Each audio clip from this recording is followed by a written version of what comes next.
Right, welcome back to episode 5 now of the Terriers Talk. Before we get into this episode, we're filming on the 2nd of September, and the news has just been announced of town media member Eleanor Hay, and we'd just like to place on record as a collective, we've all put a message out from our personal accounts, however, as a collective, we'd all want to say we give our thoughts and prayers to her family and her friends. It's a massive loss for town off the pitch, and on the pitch I feel like it will also have a somewhat effect given how close the media team are to the players. I just could tell from the Tom Lees interview, for example. But yeah, it's been an interesting week. There's quite a lot to speak about for town this week. We've had deadline day, two games to cover, a game to preview, a few signings, and an overall window review, and a little bit of other things plopped in here and there. So West Brom, probably where to start. Jack, you were absent. You Yep. were at Leeds Fest having the time of your Yeah, life. brief but memorable stint in Bramham Park. Yeah, so just about missed out on West Brom, but it didn't sound like I missed all too much. No screamers from however far out, or No, none of that. braces or all, No. 4 goal, no nothing. So I'll leave this one to you two and just sip me water. So thank you. Where do we start with it? Where do we start? I don't know. Where do you I start? think, it's one of those with town where you start well or you don't. And if we start well, we have a very underwhelming second half, and that was the story on Saturday. I think we started relatively well. I'd agree. Lineup, fairly solid lineup. Apart from the absence of Jonathan Hogg, which I felt was a massive influence on the game because John Russell just couldn't play football on Saturday. John Russell's been such a frustrating player this season. Yeah, I think we'll get to that. But He had his best game of the season on what was it, Tuesday night? To be fair to him, so but yeah, I've heard he wasn't great at West Brom. Anyway, carry on. Tino Angerin, Ben, gets the ball 25 yards out. This is probably the first. A real very chance well of the worked game. corner routine. It is. It is. And what can you say? I mean, Jack, you probably See this I can comment on. Yeah, no, it's a fantastic goal. You missed one of the goals of the season there. To be honest, yeah, no, I'm sure I did. I'm sure he won't score another goal like that for a good long time. But yeah, no, great goal. Nice to see us mixing up the corners because obviously we know what sort of threat we can have from just whipping it into a mixer. Yeah. 6-yard corridor of uncertainty. No, but it's nice to see us mixing it up. And I think Angerin's one of them sort of attacking midfielders who's got a bit of a curler in his locker. So good to see him try that, come off, and hopefully he'll score a couple more goals while he's here. It's the first goal we've seen like that from the left-hand side. Somebody cutting in and scoring with the right foot, curling it into the top corner. Since an iFollow stream from Josh Caroma. Now that says an awful lot because God knows how many attempts there's been since then. Yes, that is true. The Stoke at home, the horrible deflected one after he killed Taylor Howard-Bellis. Does that count? Is that? We digress. We digress. Back to West Brom. Yeah. Yeah, we're a good goal.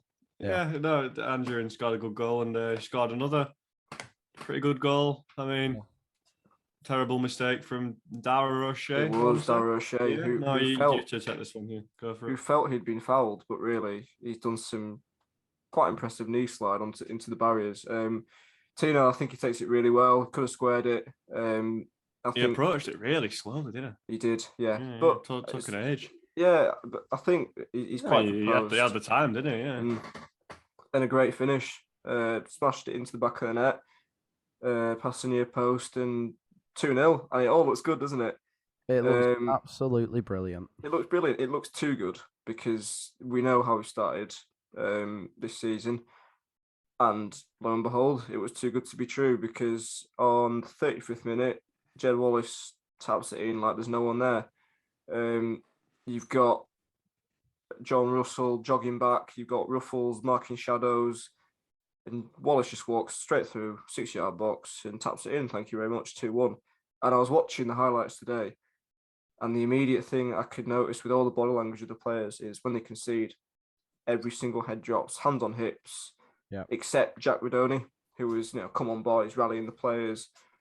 And I think Town themselves know that once they concede, they're going to get into a habit of sitting back. Yeah. And really, for 35 minutes, we didn't do that. West Brom were there. Oh, they were there. But then half time, 10 minutes before half time and all the second half, we just sat back and invited them onto us. And, I said to my brother, it's inevitable what's going to happen. It's just a matter of time. And it was a matter of time until Jed Wallace made it 2-2. It's frustrating because you have that kind of standpoint on the game. Like you said, Town either have a good first half or a good second half. It's never really either. It's not consistent though. And it's really frustrating because you look at the Stoke game and we looked very solid in that game. Then you change very little into this game and all of a sudden we look devoid of anything really. Like I remember coming out of the game saying we just didn't look like a side that looked confident going forward, looked confident defending. We didn't look like a side that, for the majority of it, a lot of them have played together last year, especially going forward. It baffles me where that's gone, and obviously you can say Carlos plays a big part in that. But surely under Scofield it'd be very much the same idea and whatnot, and it raises questions. It does. Obviously, we'll get onto them after the Bristol game, but it's a frustrating drop of 2 points, and it feels more like a loss than a draw, given the fact that we were 2-0 up. Well, there's obviously encouraging signs of Tina. Sorry, Ben, you say that, but I think West Brom were probably given one of the worst decisions I've ever seen in recent times. I agree. Will Boyle comes on, and within 2-3 minutes, he fells Karlan Grant straight through the back of him. People could say it's swings and roundabouts with what happened last season with Sorba Thomas at their place. Yeah. But it just shows, for me, it exemplifies how incompetent the referees are. Yeah, it's consistency. And you could argue they're being consistently awful because that's what they are. But I mean, that was one of the worst challenges I've ever seen from it, in the penalty box. I mean, Jack's giving me a funny look. I'm not saying. I mean, I think that's a bit dramatic, isn't it? It's a bad tackle, but he does get a foot on the ball. Like it's a penalty, but he gets a foot on the through. Yeah, I know, but you see them giving them with VAR. It probably is. It's a penalty, but it's not. I think a lot of fuss is being made out of nothing, to be honest. Penalty misses like that. They happen every week in this league. It's standard procedure. You know what I mean? Yeah. I just don't think he uses brain. That's what I'm saying. It's one of the worst decisions I've seen in such a game where it's 2-2. I probably used the wrong word, worst challenge I've ever seen, because it's not a malicious tackle. It's just let's go through him. What I'm saying is, it's one of the worst decisions I've ever seen in such a tight game to come on and just go through the back of him. But luckily, we got away with it. Bad decision. I've seen that back. I've seen angles of it. Bad decision. I mean, I'm happy that the tackle was given on, a player who, Karlan Grant. But we don't miss him. But it's a bad call. I don't think it's an awful tackle. I think it's a penalty. I think it's a foul. He gets a foot on the ball, but he takes a lot of Karlan Grant with him. So got lucky. If that goes the other way, we're absolutely fuming, but because definitely, 100%. It's one of them ones that we start a fundraiser for any source of communication that says over the course of the season that the EFL have absolutely dire referees, and you're getting a fairly lump sum at the end of the season. It's something that no team really has been too benefited by over the course of however many seasons. Maybe you can put one in there, which everyone's kind of thinking of, but nobody's going to say for one reason or another. But that's getting away from the point. Regardless of what we have to say, EFL referees are just poor. They have been for Proper years. had to think about that, by the way. It took me far too long to realise who you meant then. And I think that I was probably thinking Leeds or Fulham. I was thinking Leeds or Fulham for the no, longest time. No, yeah, no, fair enough. dear me. Bristol. I can't really comment too much on it. I just yeah. Mm. We started no. poorly. We started Yeah. very, very poorly. I think first half was we didn't offer much. Weak. You had Jack Redoni try to do everything by himself. Yeah, he did. And he did quite a bit of it, to be fair, for a while, but he did, but you just can't ran rely out on of that. steam. You can't rely on that. Yeah, no, absolutely not. And I think it shows everything when 5'9" Naki Wells is out jumping Tom Lees and Utah, who has a fairly good jumper. Tom Lees weren't even in the box, mate. Who was it then? I don't know. He'd gone to close it down. Tom Lees had gone out to Jada Silva, then Turton. Yeah, or Nakayama and Ruffles, I think. That's it. That's the one. Yeah. Yeah, Nakayama really didn't have a good game. I'm not convinced by him all. Bold. Yeah, no, I just don't think. I think maybe his future isn't at centre half. I don't.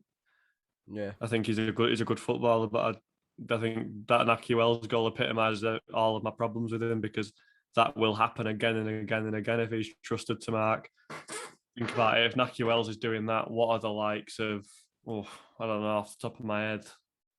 When you think about it, Ben Brereton, he stayed at Blackburn now. You know I'm struggling to think of strikers off the top of my head, but there are people in the Championship that will hurt you.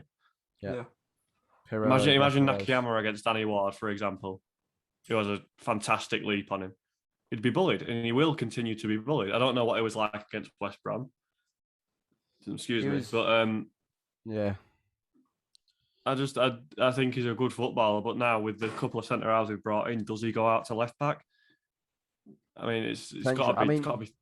You don't bring in this many centre backs unless there's a plan to go into a 5. But then equally, you could say, could it go be a 4? Because Mbete can play as a 6 apparently, according to some City fans, I believe. So that could be an option. Nakayama could obviously play left back. But then you're not having an 18-year-old displaced Jonathan. Yeah, I don't know. It's one of them ones where I don't understand where. Back to the original point. Nakayama should not be out jumped by 5'7" Naki Wells, and we know what Naki Wells is all about. We grew up on Naki Wells. I think Ben's Xbox name was Naki Wells or something. But am I right? It was, yeah. But yeah, right. That January window, I got a PlayStation. Naki Wells 21. Right. But yeah, no, we grew up on Naki Wells and we know that's what he's about. But I think Utah's got to be wiser there and sharper, because it's a really cheap goal to concede. It's a cross and a header from, someone so small in football terms.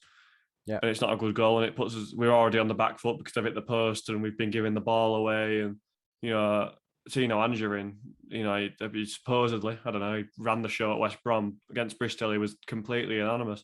It's not like he wasn't given the ball. He was given the ball. He tried his flicks, and and when that doesn't come off, we need a plan B, because we cannot rely on that. The only other thing we created was a Sorba Thomas cross, which some random player, I can't remember, but he missed a header. I'm not quite sure who it was, but it was a pretty easy chance. We're all turn. But we're just not creative enough when Tino Angerin's not on it, because Sorba Thomas is inconsistent. Jack Redoni is being played too far back. At times, you'd see John Russell playing further forward than someone like Jack Redoni, who's just contributed to nearly 20 goals in a league season, which is utterly ridiculous. Yeah. I just think it's one of them days where if it's not going your way, it's not going your way. Because and that it's epitomised by their second goal, because we had Pat Jones hit the post, and within 20 seconds the game's turned around, and what's his name, Semenyo? Is it Semenyo? Yeah, Semenyo's bundled it into the back of the net. Bundled. The rocket. Yeah. What question needs to be asked though is, thinking back to last season, you could probably name a good few performances where Town weren't on the day, or it wasn't going in Town's favour, and you still see us getting a point, or you see us getting 3 points. And the question has to be asked: what is happening there that means we're not? mentality. No Lewis O'Brien. No creativity. Sorba Thomas is out of form. There's a lot of things. There's a lot of Losing things. Toffolo has taken transitions away from our game completely. Yeah. We don't have any sort of attacking transition because Josh Ruffles is a liability on and off the ball. See, the thing is Ruffles was it Ruffles? Yeah, Ruffles nearly scored a peach against West Brom. Yeah, I saw that. Yeah. Wow. It just, I just don't know how we're gonna do it. I'm moving points drastically, but like the opening, what are we? How many games are we in now? We've just lost our sixth. That was our sixth game. So we're seven games in, aren't we? I think. Are we not? We've won 7. No, that was our sixth game, wasn't it? I thought it was 7. We've won 1, drawn 1, lost 5, haven't we? I think you're including Carabao there, mate. Am I? Right. So however many we've played, yeah, it's not a good start to the season. Absolutely not. And it's just a really bad start. There's questions that need to be asked. Let's get to the point. Yeah. How long do you give him? Because I think we're at that point. Let's be honest. I think we're at the point where questions are not justified, but you can ask questions and it will be. It's too early. I think clearly something's wrong. I think the mentality is wrong. I think the way we set up with the players that we have is wrong. I think some players are being used wrong, and that is epitomised by Jack Rodoni for me. Yeah. I think as good as he's been, he's playing him in an essential midfield role. He's shackling him completely. Yeah. He's barely had it. Has he had a shot yet for Town? Has he had a shot on goal? A player who got double figures from midfield last season? Has he had a shot? I think he might. Yeah, nothing memorable. Not where you can go. Yeah, no, you can. Yeah, yeah. You've got players being used wrong. You've got. I think there's a lot of problems, and I think if he was to go tomorrow, would anyone be upset? No, they wouldn't. I won't be opposed. No, you wouldn't be opposed, and some people would welcome it. I don't know where I stand because I don't know who we could get in. I wouldn't be upset by it, but I'd be a bit kind of. I'd be upset for the state of his career because it's like he's been thrown under the bus massive. I think that's something that we have to point that out like big time. Yeah, no, obviously you don't want his career to go down the toilet because he's played for Town. He's a promising coach, maybe not manager, but he's a promising coach. But right now, there's not really much time to be sentimental or, it's a results game, isn't it? It's a results right game. now, we're thinking about it. Will we stay up? And it's 6 games into the season, and we're playing like we probably won't. Yeah, and it's not like it's out of the realms of possibility. We're not really scoring many goals. I think we've got 7 this season. Lot. I mean, we've. I can't remember who saw it out. I can't remember who put it out, but it was somebody that said Town are currently facing 17 shots a game on average. I think it was some lesser podcast who put that out. We don't. Yeah, that is worrying. Like, don't get me wrong, we're having on average. I went through it because I was a bit like, I don't know about that one. Norwich 22 shots, Stoke 18 shots. We're having about 11 a game, if that. But how many are on target? And how many goals are we scoring? It's not enough. Yeah, we've scored 7 this season. We've conceded 10. That's ignoring Preston.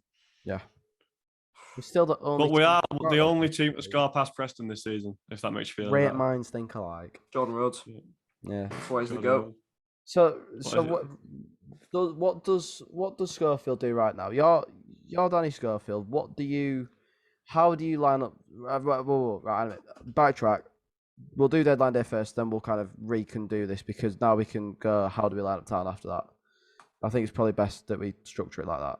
So, incomings, Tyree Simpson. Okay. Thoughts, Jay? Well, he's injured till December, so yeah, but he's not going to play anyway. Get looking anyway? No, absolutely I don't think he is. No, I think he's one for the future. If you can say that. I don't think he quite falls under the Kyle Hudlin bracket because I don't think Kyle Hudlin will ever meaningfully contribute for us. I don't see him being our man, our out-and-out striker who's going to feature us for us every week. But I could see him having some contribution. He seems very confident. I welcome his comments in his interview. He said, fast, young, powerful striker, left foot, wants to win football games. You can't ask for anything more than that. It's what he is. You watch him at Swindon. He didn't really get much of a look in at Ipswich, and I'm not an Ipswich fan. I don't know what's gone on there. I have an inkling.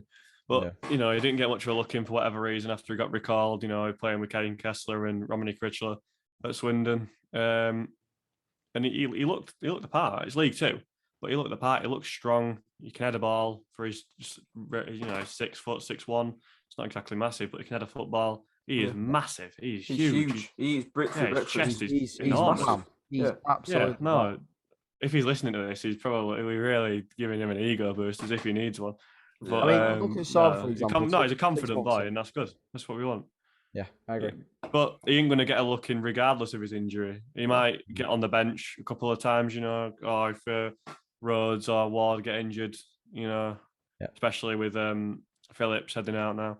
Yeah. But he weren't going to get in anyway. So I think a lot of the social media backlash is just really not needed because he's a young lad who wasn't ready to come in straight away. If he was ready to come in straight away, he wouldn't have not featured at all in League One for half a season. Yeah. So West Brom would have put more of a fight for him. If rooms I think that's complete. I don't know what word to use here that isn't not family friendly, but I think the West Brom's just it's made out of nothing.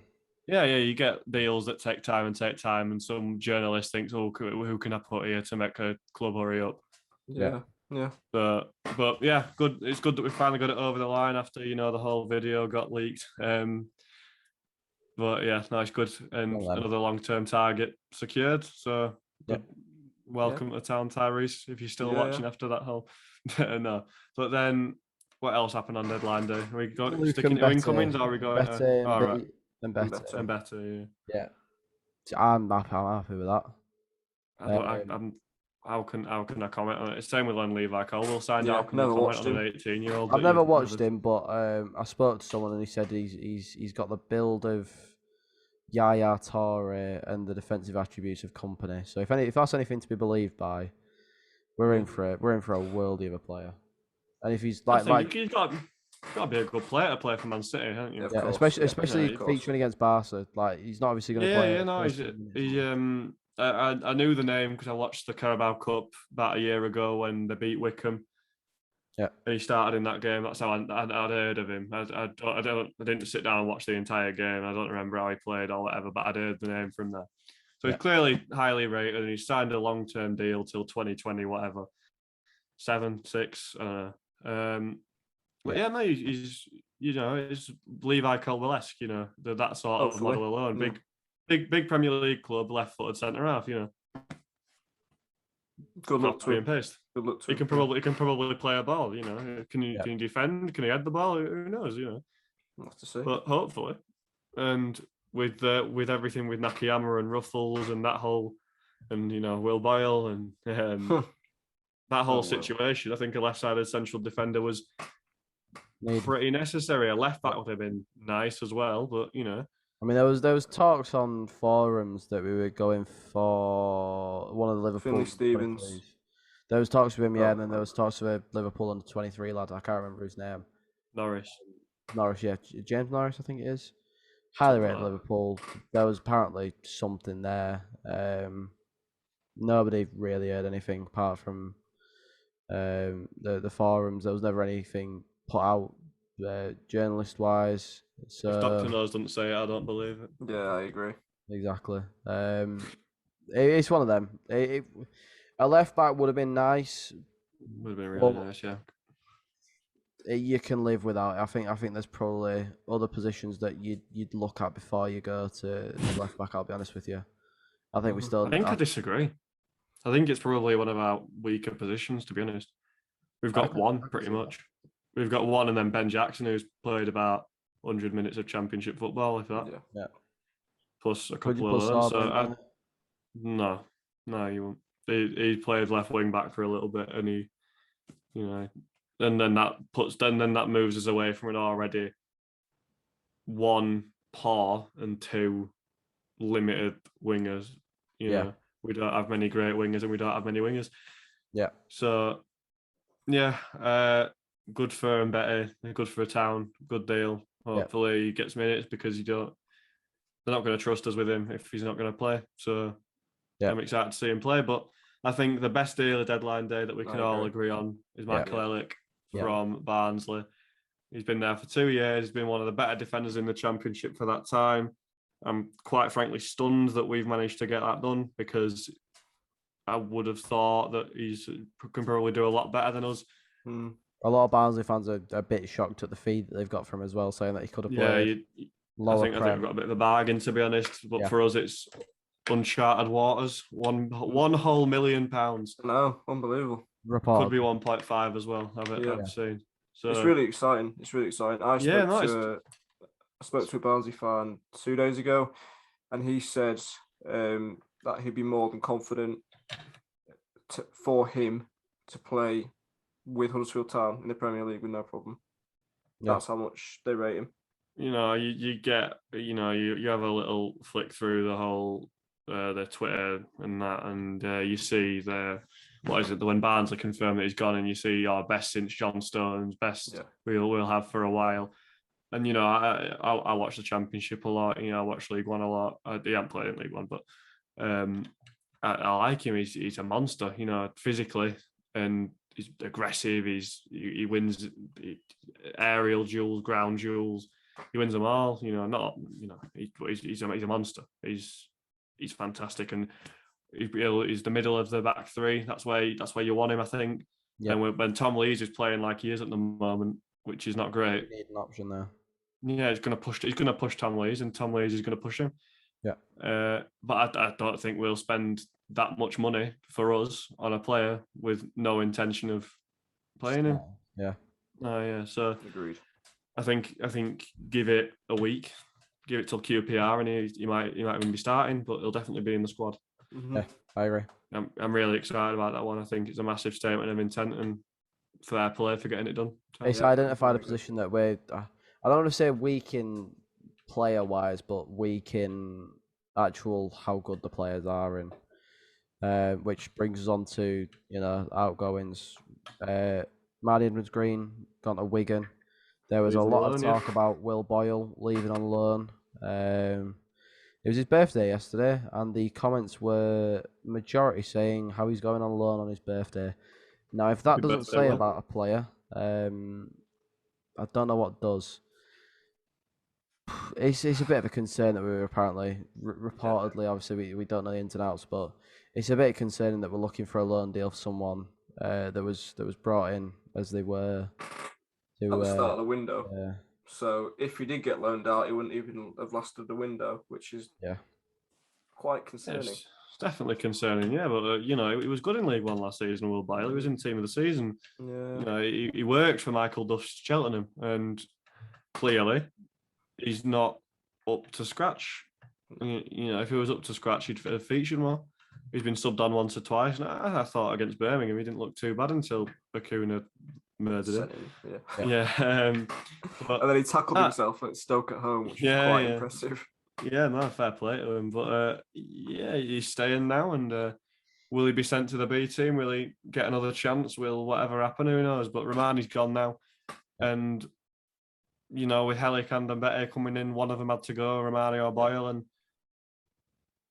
I think Romani's the more feasible one to send out on loan in my opinion. Absolutely. Yeah, he's getting on. He's not getting on a bit, but he's getting past it. He should be established by now, and it's it's a little bit concerning that he isn't. In my mind, he didn't look good. I haven't watched him this season. I've seen him play 3 times this season, and he hasn't looked good in any of them. I heard he was okay against West Brom. Yeah, he did. He didn't look good in any of them, and that was a concern to me after the season he had at Rotherham. And he should be played on the right of a 3. Fair enough. Completely agree. I completely accept, and that's fine. But Wigan's a good place for him to go. He's not going to play here regularly, so good for him. And we can recall him in January if needs be. We've got Turton who can play on the right side of centre defence. We've got Pearson coming back in Christmas. sort of time. So We've got options there for if it yeah, comes to it. absolutely. But Oh, yeah, it's a absolutely. position that needed strengthening. I don't think we even know if we'll be continue with the back three or go to a back four or Yeah. so. Yeah, I don't know. I don't know how we can. Yeah, we couldn't have consciously given him minutes, I don't think, and said, yeah, you can stay and you can get minutes. So fair play to him and good luck, Romani. Yeah. Next one. We've got Phillips Scofield. We've got Ryan Scofield. We got Ryan Scofield going out on loan to Hibernian, I want to say. Yep, Hibs, yep. Yeah. Had to happen. Had to happen for a long time. Former Town media admin. It's good signing. It's good signing. May as well. Confidence in it, Ben. It's confidence. No, yeah, I don't really know the state of Hibernian and their current squad and their goalkeeping situation, but yeah, good. It's good. He's a good shot stopper. He's got no confidence at all. He's hit rock bottom. Yeah, I think he hit rock bottom a while ago. But I don't think he's been handled very well by the club and the higher ups at the club at all. And I pity him. I really do, because I think there is a goalkeeper in there. Yeah, completely. I don't think it's a Huddersfield Town anymore. No. I'd love to be proved wrong, but I think his town career is as good as done, and I really hope this loan spell goes well for him, because God knows he needs some joy from football. He needs to be playing football every single week, otherwise. Yeah, he needs to be playing football. He needs to be showing that he is a competent goalkeeper. Yeah. So, as you'll notice, there's only two of us now. If you're watching the video, or if you're listening to us on one of the many podcasting services available, that we are available on, if you are watching on YouTube, if you would like to change that over. I'm waffling. Anyways, Jack is not present now. He's having technological issues. His computer's just lagging. It's not working. So we're going to film this part of the episode without him, and obviously we'll be back as a collective trio for next episode, hopefully. All being well. Now, we were speaking about Ryan Scofield's departure to Hibs. Good move, needs confidence. They just, I've got written down next Kieran Phillips Markham. He's not going to see minutes, I don't think, with us anytime soon. Feel it makes sense. No, I think it does. Rolando Aarons, where's he gone to? He's. Oh, you set me up here. Rolando Aarons has gone to Motherwell, and yes, she's fine. She's fine, thank you. Yes.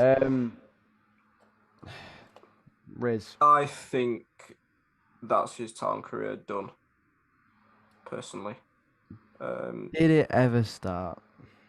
Yeah, exactly. It never started, and it is a massive shame. I think every single fan base, every single club he's come to and departed will say that, because undoubtedly that guy has talent, but he's just made of glass, and it must be so hard for a player. I mean, people can easily say, yes, he's getting footballers' money, he's living a footballer's lifestyle, but the effort, blood, sweat and tears... You actually can't live exactly words of your lifestyle, you know what I mean? Yeah. He's not playing football. He can't catch a break, and hopefully up there, his career can kickstart again, and I wish him the best of luck. Yeah. Because there's no doubt, like we said before, the guy's got ability. He just needs to showcase it consistently without, succumbing to injury. Yeah. I mean, hypothetically speaking, there is still a chance that he goes to Scotland, he tears it up, and he potentially comes back and maybe gets a chance here. Do I see it happening? Probably not, but there's a chance. Danny Grant, Harrogate.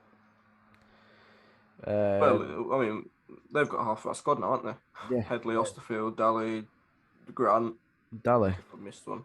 Matty Daly, innit? Daly, whatever. Yeah, same thing. Yeah, he just... you'd rather him go to a club that are a bit higher up than Harrogate. No disrespect meant to Harrogate there, but you'd rather him go to a club that are higher up the football pyramid than Harrogate. It's one of them. He's there. It's better than him being at the B team. He's actually going to get first team professional. He'll play week in, week out, and we can always recall him in January and send him up a division. Yep. I've got, as Jack wrote down, Chapdog, who I can only assume is Jacob Chapman, Yes. going to Salford. Salford, which is quite convenient for me, as I'm going to Salford Uni in 10 days, so I can go watch him. I thought personally we would bring in another goalkeeper after announcing the departure of Chapman. Whether we can still do that is up to free agent market. Yeah, I think it's very promising. It's quite a convenient move for him. Close, not far from home. I think he's quite a strong upcoming goalkeeper, and hopefully, I'm not aware of their goalkeeping situation, but the fact that Fabrizio Romano helped Salford City announce Jacob Chapman would suggest he is going to be quite important for their team. I would go against that point, because Salford did ask him to say, "Can we have the words?" So it wasn't really a case of Fabrizio Romano tweeted out saying, "Your Huddersfield goalkeeper Jacob Chapman's going to Salford." Big move for the wonder kid Australian goalkeeper, who in the next few years might actually be better than Donnarumma. It was more of a case of Salford saying, "You're right, lad. He'll do as well for the interactions. Can you get us up and running?" Fabrizio Romano has tweeted about 2 of our deadline day signings, business, whatever you want to call it. Result. Best news of the window: Josh Koroma, Portsmouth. Bosh. Good luck. Hope you do well. Look, yeah, he will tear it up. He will. He's a very Danny Cowley player. If a League One right back doesn't have the ability to predict he's going to get the ball and cut in, he shouldn't be playing League One. I hope it works for him.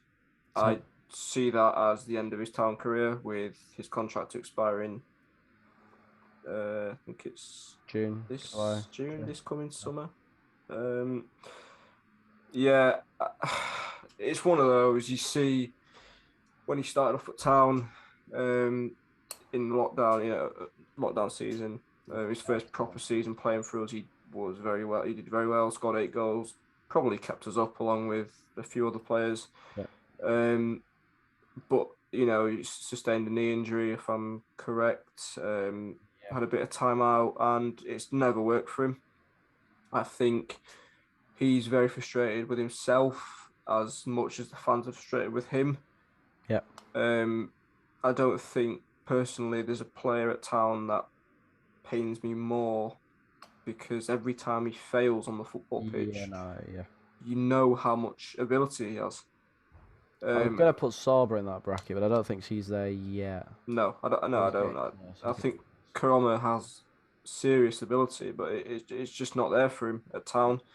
And Lee Bromby made that clear, that Town weren't in a position to offer him regular minutes. So the best thing to do is send him somewhere where he is familiar, with a familiar manager or managers in the Cowleys. I think we all wish him the best of luck, but it is a move that probably pleased me and sees him out the door at Huddersfield Town. Yeah, I think so anyway. And that brings us up to window review as a whole.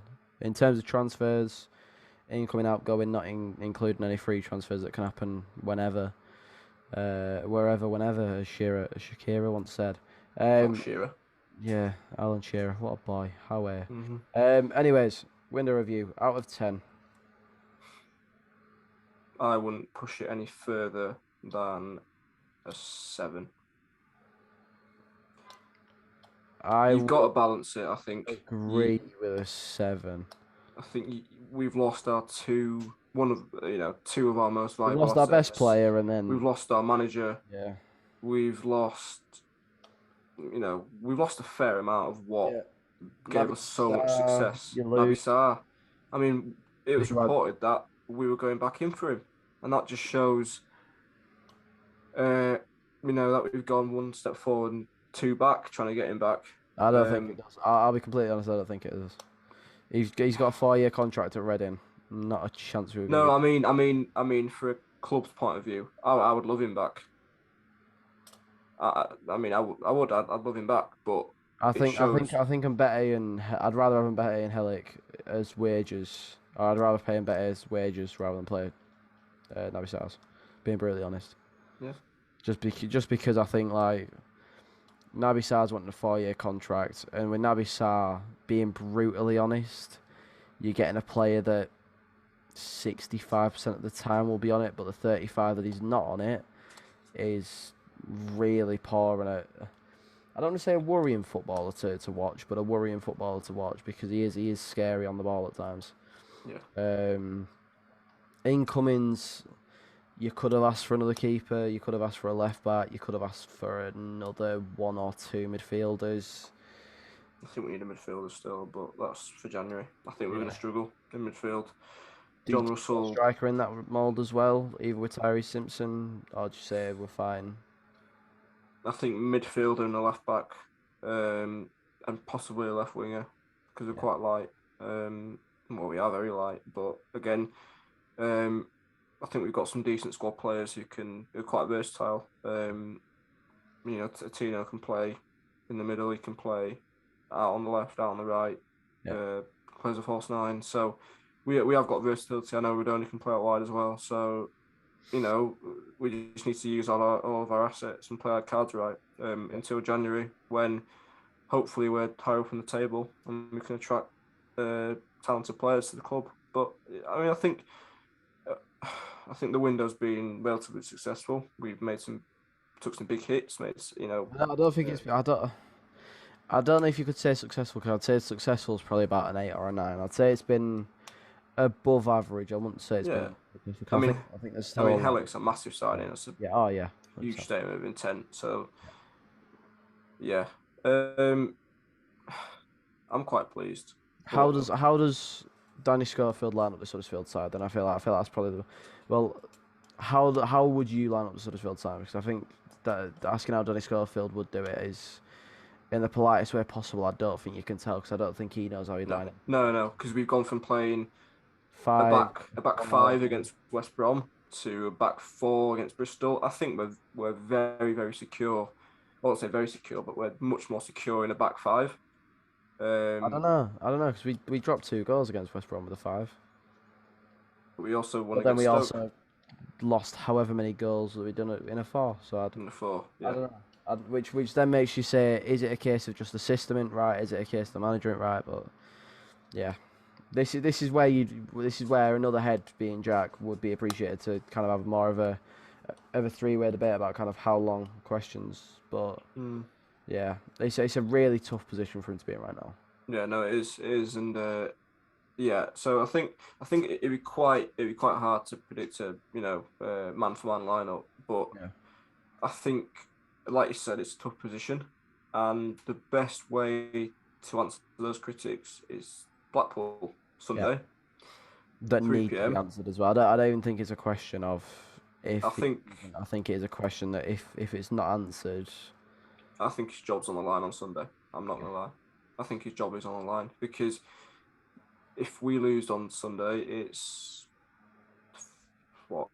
5 losses, 1 draw, 1 win. I've got 6 losses, 1 draw, 1 win in all competitions. Yeah. Well, there's what? It's a lot of losses. Yeah, it's not a nice rate. And I don't think any club or any fan base would be able to excuse that. So Sunday, I think, is make or break for Danny Scofield. I think he knows that. I think his players know that. I think the chairman knows that, and the fans know that. Yeah. Which then leads on to, where do you go next then? As a team, or for Scofield? As a club. Say we sack Danny Scofield Monday morning. You see the corner flag with the Huddersfield Town badge that says Danny Scofield as part, or the club has parted ways with Danny Scofield or whatnot. Who do you then go and target? I think it'd be unfair to discuss that whilst he's still in the job. I'm not gonna lie. Fair enough. I agree, but I think it has to be asked, because I can't think of anyone. But exactly, I will give it to you. I tweeted this. The question is who want to manage us? Who would want to come to Huddersfield Town? But that is a question to be answered if it does happen. Yeah. I'm not saying by any means I want Scofield out on Sunday. I do what I want him to lose, etc. But I do feel that It's kind of make or break. Yeah, And it's make or there's break. not a lot of yeah. options, which again worries me. If obviously we're speaking hypothetically, but say for example, Monday morning we see that corner flag, it goes to then say, who do we look at and who would actually want to come? Because when you look at it, it's not a good squad on paper. It's not. It's not one of the worst squads on paper in the division, because you've got a few players in there which you'd say are very decent and a top. I don't want to say top percentile, but up percentile of the league's players. Yeah. But you've got a lot of players there that need a bit of something there. So yeah, there's obviously going to be questions about Wagner for foreseeable. But yeah, like you say, it's unfair to speak about while he's in a job, but they had to be mentioned kind of as a No, I agree. in case of who would actually take the job. Yeah. Which is again, you can be seen as a worrying situation to be in. But that that leads us perfectly onto Blackpool. It's a make or break game. It's huge. It's huge. It's absolutely massive. Just We lost need to. Josh Bowler. Yeah, which is good. Big, good player for them. They'll travel in numbers. They'll make a lot of noise. They were responsible for one of our most thrilling and best games of the season last year. Yeah. Boxing Day Classic. It was quite incredible. Was nowhere near as good as Cardiff. You think? Nowhere near as. I mean, I wasn't there, but Cardiff would take some backing. Yeah. They're both good in their own right. Yeah. But yeah, honestly, we need to just go out and win the football game, score more goals than them. It's a simple equation. Yeah. If he has any hope of retaining a job past Sunday, we need to score more goals than them. I'm sounding like Michael Owen, but honestly, that is the most simple thing ever. Because I said before in this episode, football is a game of results. Yeah, it's a results game. It doesn't, sentiments out of the picture. He's played for us for 10 years. He's a good club servant. He's managed the B team. He's helped out Carlos last season before that. But it's a results game, and really, if we lose on Sunday, it's not. Hoyle's not going to think about that. He's just going to go, "Sorry, Danny, it's not working. See you later. Best of luck." So, or is he? Or is he? I think. Is he gonna stand there and go, "I've made a mistake. It's a big mistake, but I've made a mistake. Rectify it as soon as," because Forest last season, prime example. Well, yeah, exactly. Yeah. Personally, I think he would, because he needs. I think he's a very proud man, and he likes to have the fans on his side. So genuinely, I do think. I think he'd be sat at home now thinking, or maybe not now, but I think he has probably sat at home and thought, have I made the right decision? Yeah. And I guess it'll all come down to Sunday, and I don't think there's any point for us to go around in circles and say, oh, what's going to happen, who's going to do what.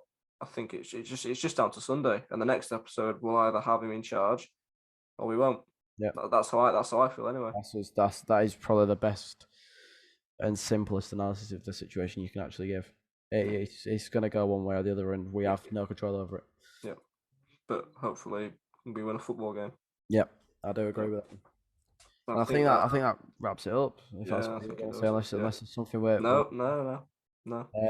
But yeah, thank you for listening to episode five of the Terriers podcast. Obviously, as we mentioned earlier, if you are watching on YouTube, we are available to listen to on Spotify, Apple Podcasts, Amazon Podcast, Google Podcasts, Google, wherever that you would like to listen to the podcast. It's probably on there 99% of the time. Yep. If it's not, leave it in the comments so we can see what we can do. And obviously, if you're listening to us on Spotify and whatnot, if you want to listen to us on YouTube, see our beautiful faces, yeah, more than welcome to. And yeah, that wraps it up perfectly. So here's to hoping for 3 points against Blackpool, and we shall see you next week to discuss, hopefully, a big 3 points in Towns season. Mm-hmm.